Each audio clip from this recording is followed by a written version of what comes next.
प्रणिती शिंदे. अध्यक्ष महोदय, विरोधी पक्षाचा 293 अन्वय जो प्रस्ताव आहे त्यावर मी बोलायला इथे उभी आहे. काल या ठिकाणी अजितदादांनी जेव्हा बजेट मांडलं तेव्हा ते म्हणाले की नारी इतिहास बदलती है. या ठिकाणी महिलांचा उल्लेख नेहमीच केला जातो, पण ह्या गोष्टीचं वाईट वाटतं की ह्या सरकारमध्ये महिलांवर होणारे अत्याचार असतील, महिलांवर होणारे अन्याय असतील, महिलांकडे बघण्याचा जो दृष्टिकोन असेल, एकंदरीत महिलांच्या प्रती जी मानसिकता आहे ती महिलांच्या विरोधातली आहे आणि ती तुच्छ आहे आणि त्या गोष्टीचा मी निषेध करते.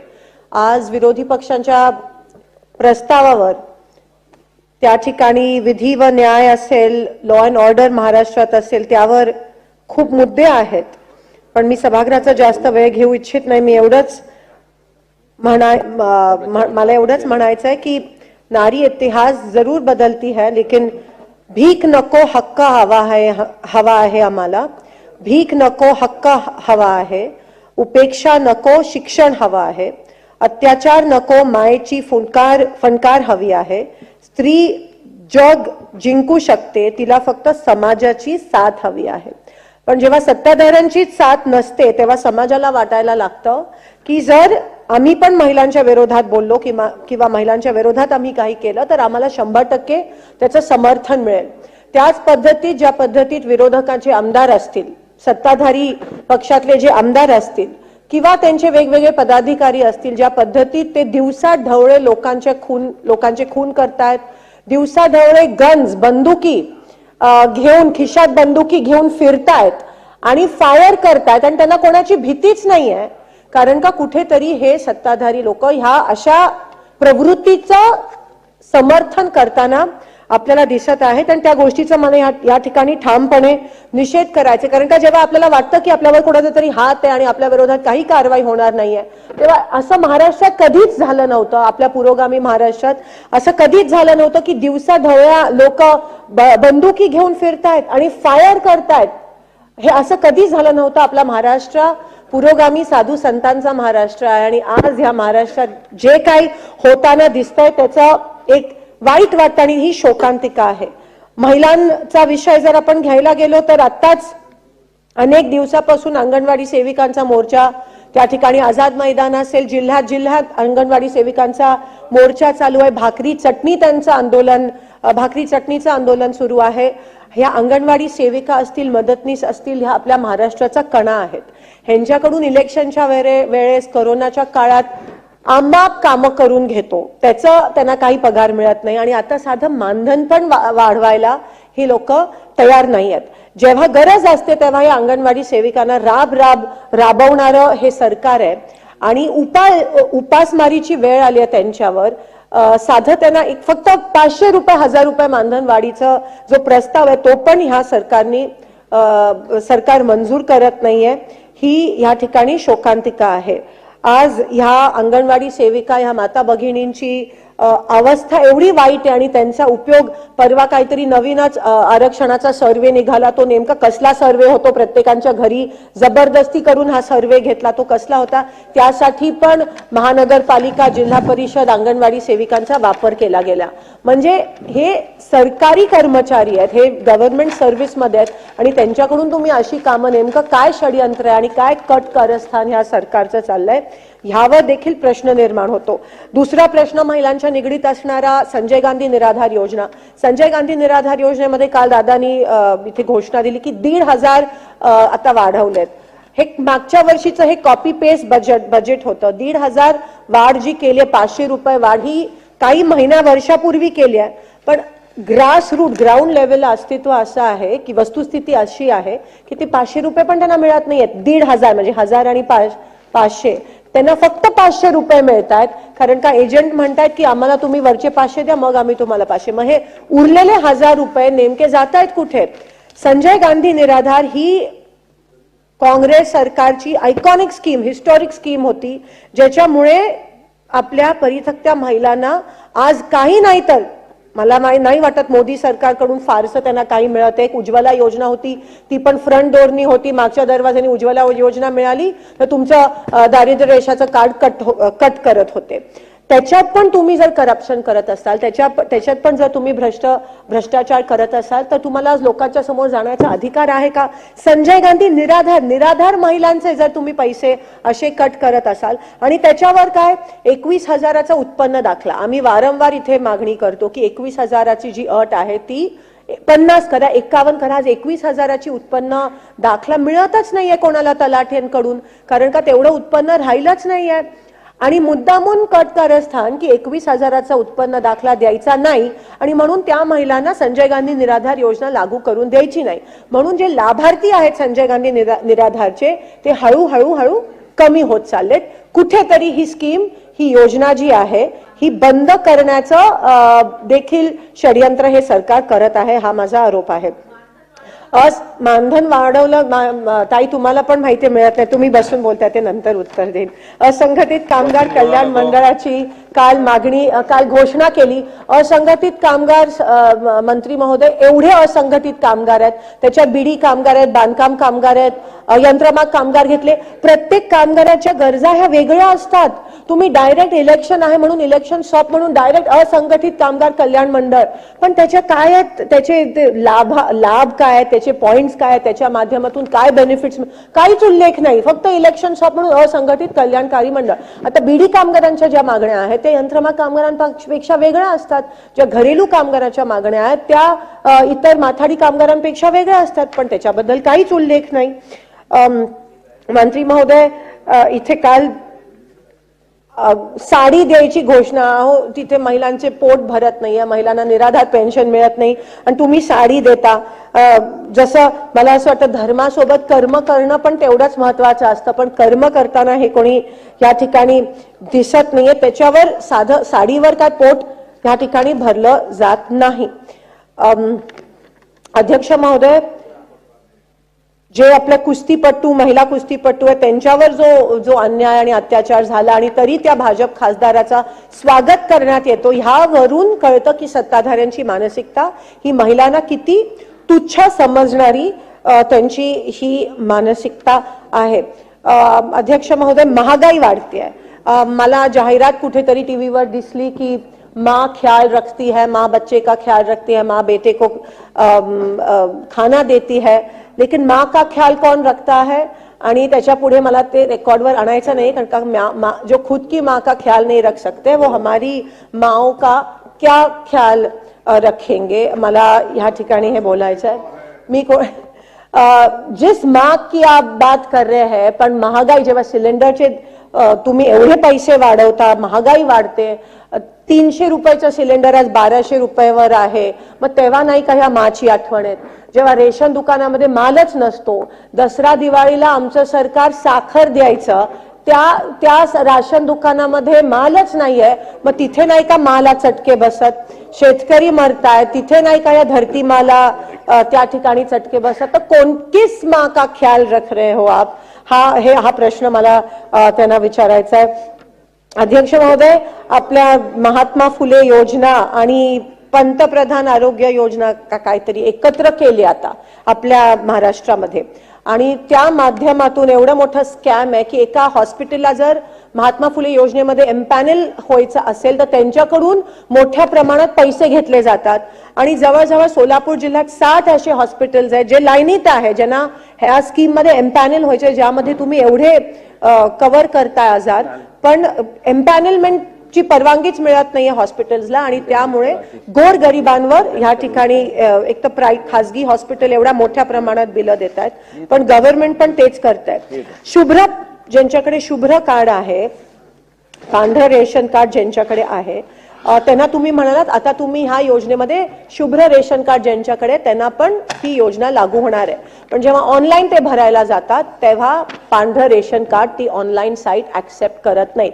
इकडे जेवढे शासकीय कर्मचारी आहेत त्यांच्या सगळ्यांकडे आणि असं नाहीये की ते आयुष्यभर गव्हर्नमेंट सेवेत राहतात. त्याच्यानंतर त्यांची परिस्थिती इतकी बिकट होते, महानगरपालिका अधिकारी असतील, जिल्हा परिषद मधले असतील, इतकी बिकट होते आणि खासगी हॉस्पिटल्स एवढे मोठे बिल्स देतात पण त्यांना कोणत्याही ह्या महात्मा फुले असेल किंवा प्रधानमंत्री योजना असेल त्याची सोय मिळत नाही. तर शुभ्र कार्ड ज्यांच्याकडे आहे ते ऑनलाईन जे काय तुमचं हल्ली सगळं ऑनलाईन चाललंय आणि तुम्ही गुजरातच्या पण ठेकेदारांना आणि कंपनीजना ते ऑनलाईन करायला देताय, त्यामुळे महाराष्ट्राच्या गोरगरिबांचा त्या ठिकाणी नुकसान होत आहे. हा मोठा एकंदरीत स्कॅम चालू आहे. ह्यांचं प्रायव्हेटायझेशन आणि खाजगीकरणामुळे आमच्या सोलापुरातले पंप हाऊस आहेत, तिथे जे काम करणारे जे कर्मचारी आहेत त्यांचं तर ठेकेदारांनी कहर केला.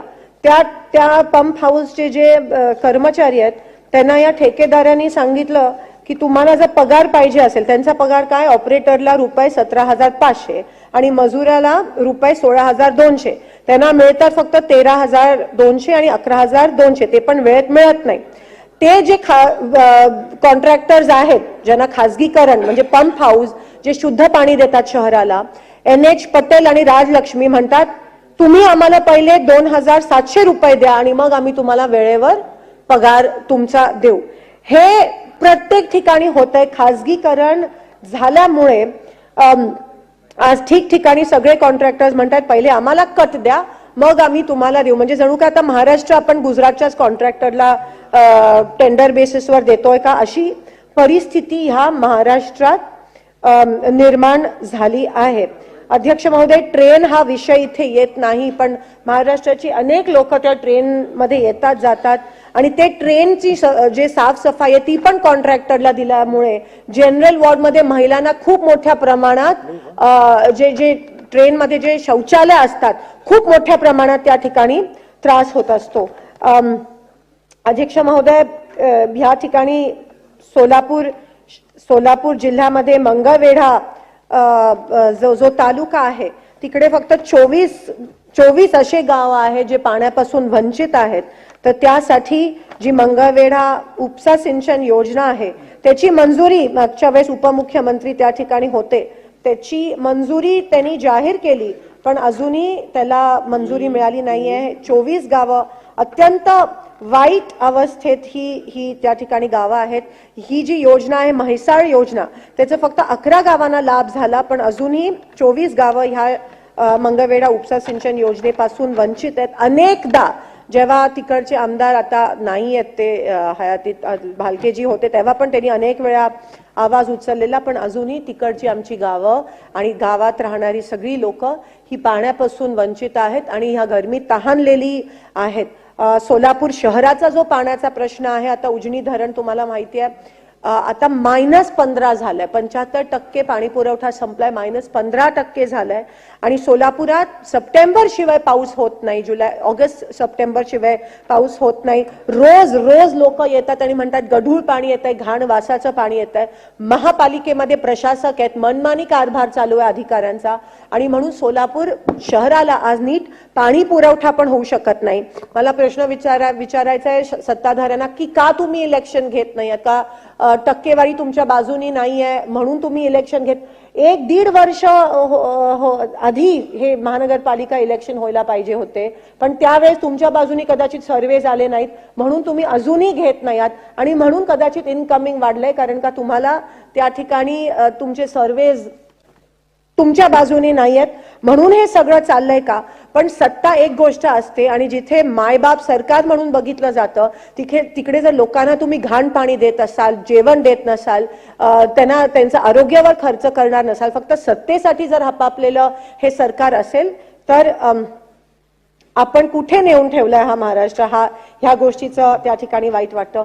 सिव्हिल हॉस्पिटलमध्ये मागच्या वेळेस पण ओरडून अर्ध्या जणांचा जीव गेला की सिटी स्कॅन मशीन त्या ठिकाणी बंद आहे, ती अजून सुरू झाली नाहीये पण त्यांना घाई झाली आहे. सोलापूरमध्ये महिला हॉस्पिटल सुरू झालंय, तिथे अजून टेंडर प्रक्रिया पण पूर्ण झाली नाहीये पण लगीन घाई झाले आहे ना, जे तिथे पण ते जे पोस्ट आहेत ते रिक्रूट करायला पण परत खाजगी माणसं एक प्रायव्हेट माणसाला दिलंय आणि विदाउट क्वालिफिकेशन असलेले GNM ANM सगळे वॉर्ड बॉय सगळे तुम्ही तिथे घेताय, कारण का घाई झाली ना, इलेक्शन आहे तोंडावर आणि ते हॉस्पिटल तो प्रस्ताव आणि ती सगळी मंजुरी आमच्या काळात मिळालेली, पण हे आयत्या बिळात नागोबा यांची संस्कृती आहे. एवढी घाई झाली की विदाउट क्वालिफिकेशन तिकडे नर्सेस आणि डॉक्टर्स त्या ठिकाणी रिक्रूट त्या महिला हॉस्पिटलमध्ये भरती करत आहेत.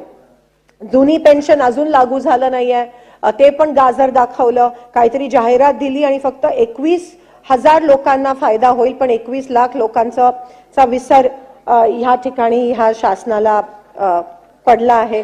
वन फिरतायत, अंगणवाडी सेविका, हे सगळे आपले कर्मचारी आहेत. ह्यांच्याकडे जर आपण दुर्लक्षित केलं तर नेमकं तुम्ही कुठे लक्ष केंद्रित करताय, हा प्रश्न मला या सरकारला विचारायचा आहे. मोहोळ तालुक्यामध्ये बेगमपूर गाव आहे, तिकडे तर नॅशनल हायवे अथॉरिटी ऑफ इंडियाने कहर केलाय. भीमा नदी, भीमा आणि सीना आणि जी चंद्रभागा आहे तिथे तुम्ही जाऊन बघितलं तर त्या नॅशनल हायवेच्या लोकांनी त्या बेगमपूर गावामध्ये काम चालू होतं. 2 सर्व्हिस रोड द्यायचे होते, ते सर्व्हिस रोड दिले नाही. तिथे वारंवार ऍक्सिडेंट्स होत आहेत आणि ह्या लोकांनी काय करावं, जेवढा मलबा आहे तो सगळ्या त्या भीमेमध्ये जाऊन टाकला. म्हणजे त्या तुम्ही बघितलं तर तो भीमेचा प्रवाह आता अडवायचा बाकी राहिलाय. सगळा मलबा म्हणजे हे ना, काही त्या आपल्या महाराष्ट्राच्या ज्या नद्या आहेत त्यांचं काही पडलं नाहीये, प्रदूषणाचं काही पडलं नाहीये. फक्त हे प्रायव्हेट लोक, खासगीकरण, NHAI चे वगैरे इतकी मनमानी चालली अधिकाऱ्यांची. महापालिकेमध्ये पण अधिकाऱ्यांची प्रशासक नेमल्यामुळे मनमानी चालली आहे. NHAI ची तर खूप, म्हणजे ओव्हरब्रिज जिकडे पाहिजे ते देत नाहीयेत लोक, पुढे यू टर्न घेत आहेत तिथे, त्याच्यामुळे ऍक्सिडेंट्स होत आहेत. इतकी विचित्र. आणि मीटिंग लावायला त्यांना सांगितलं तर ते मीटिंग पण साधे लावत नाहीयेत, एवढी त्या ठिकाणी. आणि जर भीमेच्या पोटात तुम्ही एवढं टाकत असाल मलबा आणि त्याचा प्रवाहच बंद होत असेल आणि तिला जर एवढं दूषित तुम्ही करत असाल, जी आपल्या महाराष्ट्राला पाणी देणारी ती भीमा आहे, तर मग प्रश्न निर्माण होतात की नेमकं तुमचं काय चाललंय. प्रधानमंत्री योजना अध्यक्ष महोदय काहीतरी आहे, प्रधानमंत्री formalisation of micro food processing enterprises अशी काहीतरी योजना आहे. त्या माध्यमातून तुम्ही म्हणता युवकांना आम्ही लोन देतो, युवकांना, हे कसं आय वॉश आहे, युवकांना लोन्स देतोय. म्हणजे हे सगळे अनाउन्समेंट्स करता आणि अटी इतक्या किचकट असतात की कोणतीही योजना लागू होत नाही.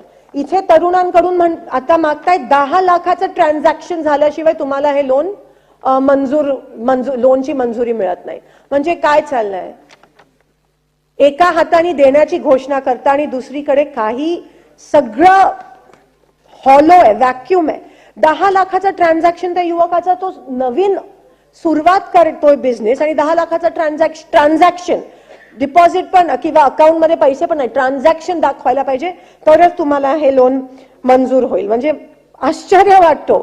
आणि तुम्हाला खरंच वाटतं की 400 पार, म्हणजे हे फक्त नॅरेटिव्ह आहे, हा माझा आरोप आहे त्या ठिकाणी, पण पैर के नीचे की जमीन शायद फिसल रही है. अक्कलकोट मधली 11 गावं आहेत, तिकडे अजून एक प्रायव्हेट कंपनीनी तिथे पण कहर केलाय. तिकडे जिथे 50,000 द्यायला पाहिजे होते तिथे फक्त 30,000 त्या लोकांना मोबदला दिलाय. ग्रीनफील्ड कंपनीचं त्या ठिकाणी नाव आहे. म्हणजे बघा तुम्ही की खाजगीकरण केल्यामुळे कसे लोकांचे हाल होत आहेत. ठराविक फक्त 4-5 लोकांना मदत करण्यासाठी हे सरकार एवढा म्हणजे खालच्या पातळीला जाईल असं त्या ठिकाणी वाटलं नव्हतं. अध्यक्ष महोदय, रिन्यू ग्रीन एनर्जी सोल्युशन्स त्या कंपनीचं नाव आहे आणि जे कॉम्पेन्सेशन द्यायला पाहिजे होतं जमिनींसाठी ते कॉम्पेन्सेशन त्या शेतकऱ्यांना देत नाहीये. 11 गावं अशी आहेत. बाजूला एक दुसरी कंपनी आहे त्यांनी दिलंय, पण हे रिन्यू ग्रीन एनर्जी सोल्युशन हे नेमकं कोणाचं, आणि परत तेच असेल की कट कोणीतरी घेत असेल म्हणून जो कॉम्पेन्सेशन जे द्यायला पाहिजे होतं ते त्या ठिकाणी दिलं जात नाहीये. अनेक दिवसापासून मी मुख्यमंत्र्यांना पण मागणी केली की ज्या रेल्वेच्या हद्दीत आपल्या महाराष्ट्रामध्ये रेल्वेच्या हद्दीत ज्या झोपडपट्ट्या आहेत त्या नियमित करा.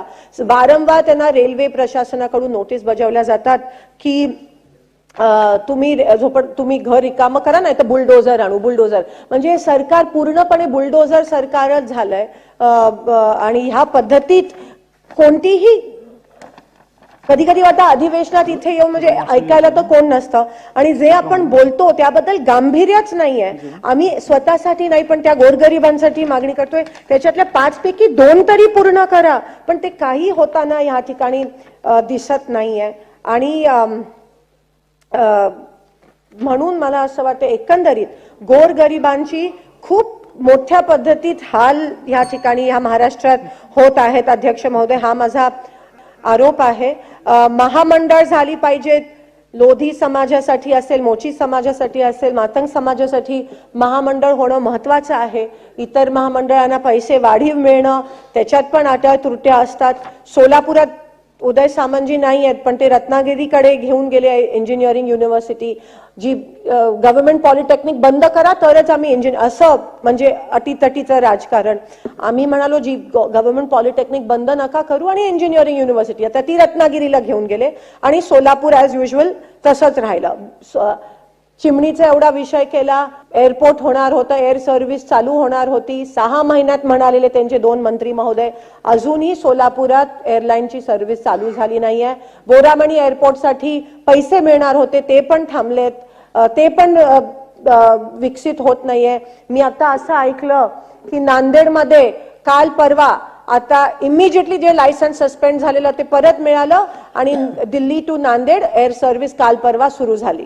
म्हणजे सर्वसामान्य लोक जिथे त्यांचे आमदार खासदार नाही आहेत तिथे नाहीच आहेत असं हे गृहीत धरतात. एवढं ह्या पद्धतीची मानसिकता जर असेल तर त्याचा ह्या ठिकाणी मी निषेध करत आहे. अध्यक्ष महोदय, एवढंच या ठिकाणी बोलायचं आहे आणि आपण मला ही बोलायला संधी दिली.